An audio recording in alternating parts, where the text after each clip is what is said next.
ఈరోజు రెసిపీ ఒక పొడుపు కథతో స్టార్ట్ చేద్దాం. ఆన్సర్ మాత్రం వీడియో ఎండింగ్లో చెప్తాను.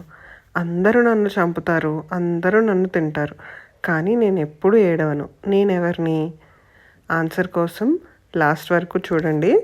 ఈరోజు మా ఇంట్లో చికెన్ కుక్కర్ పులావ్.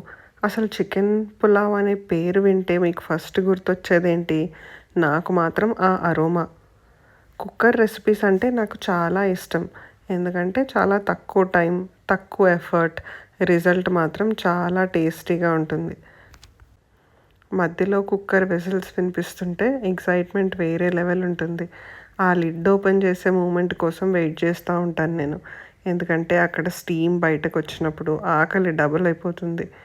నాకు అనిపించేది ఏంటంటే కొన్ని రెసిపీస్కి టేస్ట్ కన్నా ముందు స్మెల్లే మనల్ని ముందు అట్రాక్ట్ చేస్తుంటుంది. చికెన్ పులావ్ అలాంటి రెసిపీయే.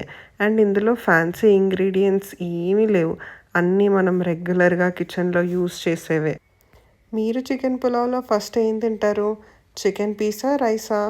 నేను మాత్రం ఫస్ట్ రైస్తోనే స్టార్ట్ చేస్తాను. అండ్ పొడుపు కథకు ఆన్సర్ చెప్తానన్నాను కదా, అది ఉల్లిపాయ. అందరూ ఉల్లిపాయను కట్ చేస్తారు, అందరూ తింటారు, కానీ ఏడ్చేది మాత్రం మనమే, ఉల్లిపాయ కాదు. ఇంకొకటి ఏంటంటే నేను ఇందులో యూస్ చేసిన రైస్ బాస్మతి రైస్ కాదు, రెగ్యులర్ రైసే యూస్ చేశాను.